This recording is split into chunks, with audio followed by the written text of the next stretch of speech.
This time of year, when the nights grow long, calls us to turn inward.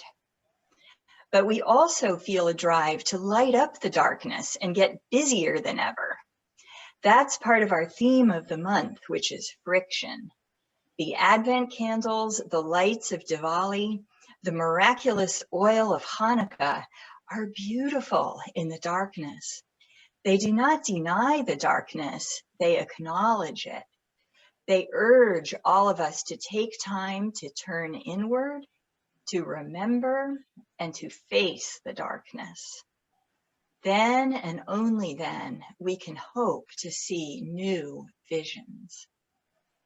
We heard the story of Tagore, the great poet and advocate for independence of India from British rule. When he made that visit to Gandhi, I imagine he was distressed to find Gandhi so low. But Gandhi knew this period of silence, of prayer, not knowing, dwelling in the terrible reality of that moment, was necessary. When the time came, he was ready to lead the salt march that later, only later, proved to be a turning point in India's history. Gandhi had faith in the darkness. And in our time, which is also a time of political and human rights crisis, a time of fragile coalitions and tenuous processes, so must we. What is the darkness that we need to move toward? The Salt March was a powerful moment because it redefined the movement for India's independence. The danger of entering the darkness and the reason why we must enter it is our own redefining. We enter this time seeking a new vision. But are we ready to redefine ourselves? To recast our own, perhaps our most cherished identities? Part of the reality that we see in the darkness is how we are implicated in the very systems that cause harm. As Unitarian Universalists, we identify with Gandhi and Tagore, with the movement for democracy and human rights in India. Democracy and human dignity are two of our most basic religious values. But at the same time, both historically and today, we are part of the same system of colonial plunder that Gandhi and Tagore were fighting. The British rule that oppressed and exploited India was just another version of the same white supremacy and patriarchy we are living in here and now.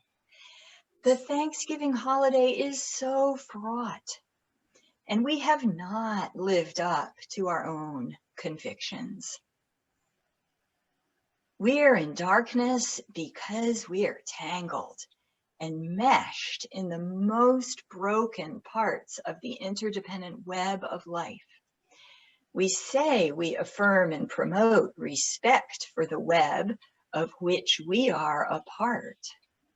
So we don't just respect the web, we don't just weave it, we don't just try to mend it, but we are it. We are a beautiful tapestry, and sometimes we are knotted tightly into snarls.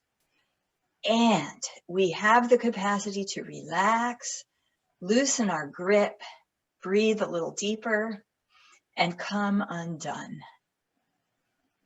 Whenever I hear the Thanksgiving address that we heard earlier, it helps me come undone. It is a miracle that the Thanksgiving address and the people who created it have survived until today. It's an even greater miracle that some of the heirs to that tradition have chosen to share it. So Indigenous peoples and faithful peoples throughout this continent can repeat it today. We are blessed and humbled to receive this gift that we did not earn. It gives us another chance to repair and heal. And to do that, we must turn inward. We must face the truth about who and where we are. In the darkness, we will see new visions of different choices we can make. Another of our religious principles is the free and responsible search for truth and meaning. We Unitarian Universalists have changed in the last generation or two from focusing on a private individual search to nowadays celebrating a shared search, tenderly and mutually in community.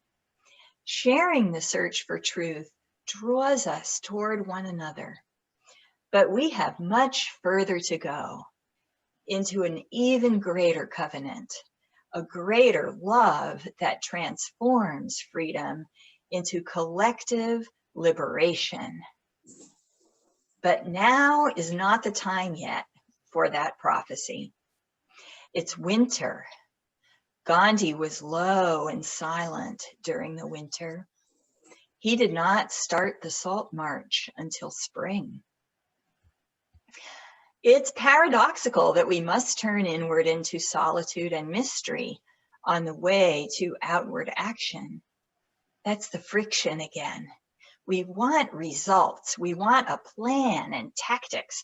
It's tempting to go too fast. I've made that mistake. Even in crisis, it is important to slow down. Tagore, the poet who visited Gandhi, said, "Faith is the bird who feels the light and sings while the dawn is still dark."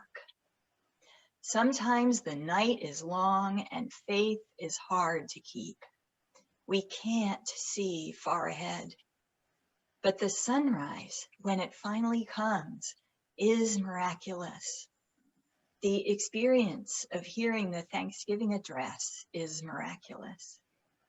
It's a gift we did not and could not earn. A name for the miracle is grace. And grace is hard for many of us to accept. Our tradition clearly favors the value of action, of good works, but we can't make the sun come up by our own effort.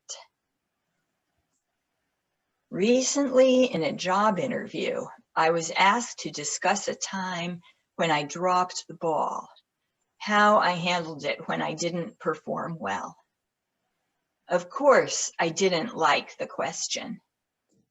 In the middle of the interview, I had to go into my darkness and resurrect a painful story.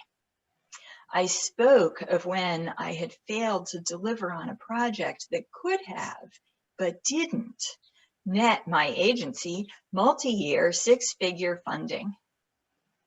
I described what I learned and how I changed. Later, I remembered how my coworkers, and especially my boss, managed the situation. He said I'd made the wrong call. I could read disappointment and frustration in his face, but he never treated my error as a sign of bad faith or even a lack of skill. He and all my colleagues stuck with me. They didn't blame me. They didn't leave me.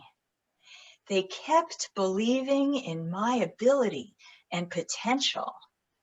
They knew I could do better, and their grace helped me grow and learn. You may have heard the story behind the hymn, Amazing Grace. The author, John Newton, was a slave trading sea captain. He wrote the song about a wretch because he was a wretch. And the way I first heard it, his loaded ship was caught in a terrible storm, and he called out to God and was led in that very moment to turn the ship and his life around. Sadly, that version is mostly myth, But John Newton did change over many years from human trafficker to minister and later to abolitionist. He entered the darkness probably over and over. He stayed with it until daybreak. So as we turn into the darkness, let us keep faith that dawn will come. Let us relax and breathe into the spots that are tightly knotted.